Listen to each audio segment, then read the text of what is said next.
Good afternoon. Welcome to Great Day, Connecticut, everyone. Happy day after the long Thanksgiving weekend. I'm Kara Sundlin. Scott Haney here. Stop gaslighting me. That's the word of the year. I don't think I gaslight you, though. It's used a lot, and if you don't know what it means. I've never heard it.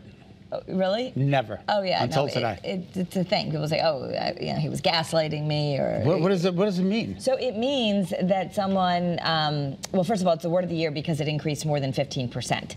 And the definition is psychological manipulation of a person, usually over an extended period of time, that causes them to question their own validity of their own thoughts or reality. Like you say, I'm mad, or you say, you really hurt my feelings, you're always late. And like, you're wrong. I'm never late. I never did that. That never happened. Like, you're making too much of it.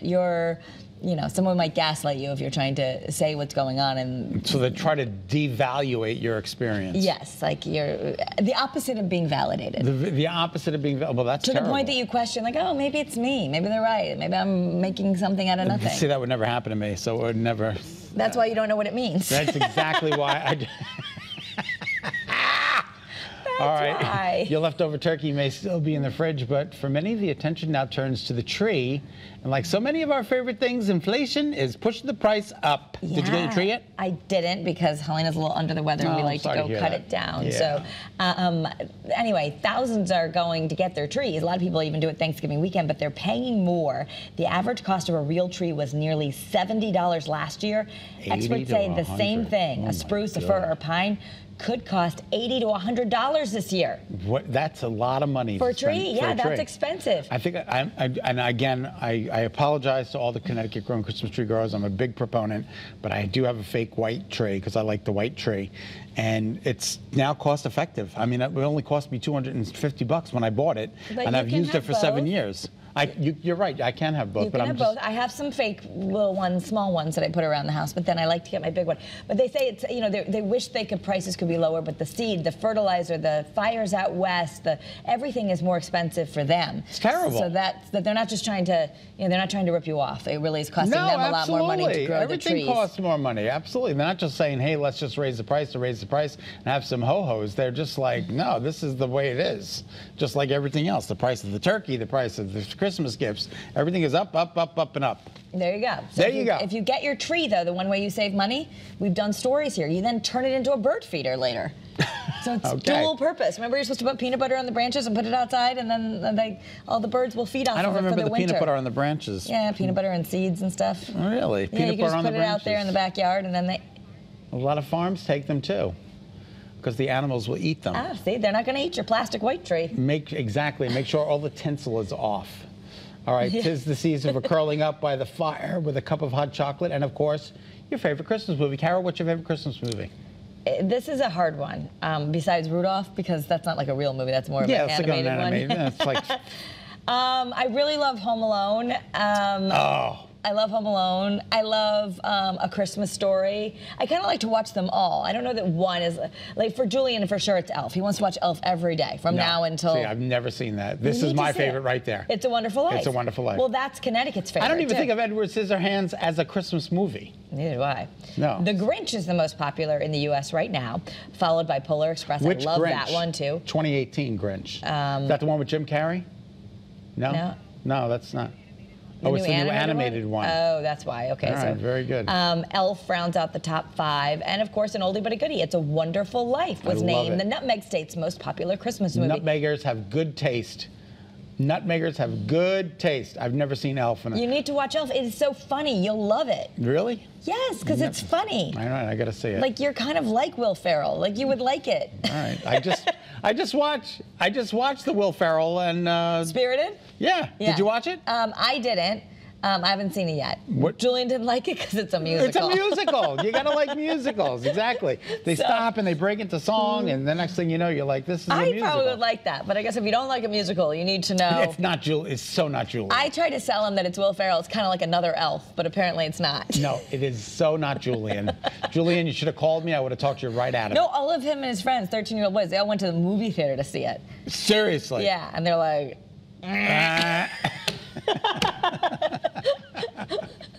That's pretty funny. I would probably love it, but they were not into it. Yeah, it's more of an adult show. Yeah. Although if you're a kid and into music, that's good too. But Anyway. Home Alone, all the Home Alones are great too. Yeah, You've seen they are. those, right? Yes. Okay. You One. think? One. One, anyway. All right. All right, these are the most popular Christmas party dress codes in each state. Yeah, if you're wearing a dress. Okay, this is research conducted by fashion expert Karen Millen. I've never heard of Karen Millen, have you? I've heard of her, yeah. It's not super famous, but I guess it's one of those surveys. So Okay. green is the most popular color of choice for a Christmas party in America. Okay. Now, that's not what it is in Connecticut. So 10 states are searching for red. That's what they're Googling for the most. Rounding out the top 3 is gold. And according to research, the most popular party dress color that we search for here in Connecticut is white. White in Connecticut. I do love a little winter white. I love winter white, too. I have those winter white corduroys that I just love. So, you know, here in Connecticut, we are just very traditional. We like our winter white and it's a wonderful life. The spokesperson from Karen Millen said, the festive period is filled with events where attendees want to show up and stand out, which is why it's so important for many people to find the perfect Christmas party dress, and it's not always as easy as it looks. That is right out of the royal house or something. Well, yeah. So it's also the most wonderful time of the year, especially for Taylor Swift fans. If you're disappointed about all the ticket craziness, well, now you can hear a brand new holiday track. It's called Christmas Tree Farm, and apparently it's kind of like it's a remake. And Taylor Swift says it's great for the shopping and the wrapping gifts, just a little bit more chill. Chill. She said in a behind-the-scenes video, you know, it's definitely a little bit more of that old-school Christmas song feel. She's terrific. Just love her. As Jim Bazzi said, we are living in Taylor Swift's world. Exactly. We're all in Taylor Swift's world right now. And we're also in Lizzo's world. Yeah. She's got a new concert special from hip-hop superstar Lizzo, set to debut on HBO Max on New Year's Eve. They taped it about a month ago. Yeah, and it'll premiere live in concert Saturday, December 31st. So it's all produced, and it's going to be, it was filmed actually during her special tour. So they've She's got so everything. awesome. I mean, so if you can't go to Lizzo's tickets, which they're on sale for at the XL Center, you can just watch it from the comfort of your own home. Or go to both. Or go to both. Yeah. What do you do in New Year's? Watching Lizzo. Jennifer Lopez is returning to the music with a new album that has a link to one of her past classics. It's called This Is Me Now. And according to a press release, it focuses on the journey the singer has made over the past 20 years.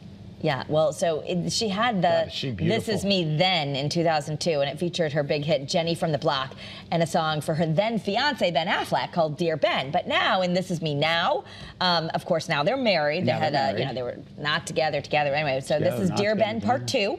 Okay. And she also said that despite all of her ups and downs, which she's certainly had some ups and downs, she said that she's really at her best. She's not a tortured artist. She does her best work when she's happy and full of love. That's really cool. I like that because a lot of artists draw from their experiences, which aren't always so great, but apparently she's drawing on positive experiences. Is she still married to Ben Affleck? Yeah.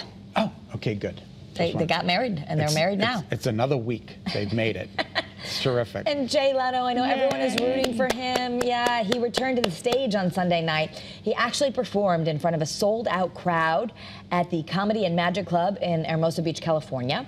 And this is, of course, after he was working on his own cars, and just terrifying. It all caught on fire, and he had burns to his face. And he's hands. out there. I mean, talk about showing, like, the show must go on. Look at me. I'm hitting the road again and just doing okay. God bless him. I mean, just what a spirit. All right, now I saw this morning on CBS this morning. I don't know if you saw it. Nicole Kidman. I heard about it. I haven't seen it. It is amazing. She bid $100,000 to buy a hat from Hugh Jackman. Hugh Jackman, is from his longest-running role, starring in the Broadway's revival of The Music Man. $100,000. She was in the back, and she said, "I've got $100,000," and all the money goes to Broadway Equity Cares to fight AIDS. It is a remarkable show of support. There's the hat. Did you see him? Yeah. He just tossed the and hat. apparently she bought it, and then she, of course, put it on her head and walked away, and the audience, gave her big stand-up cheers and everything. I guess the bid was about $19,000, and she said, "I'll take it for $100." She said, Kidman told him and the crowd, "I love you." They've been friends for about 30 years, apparently.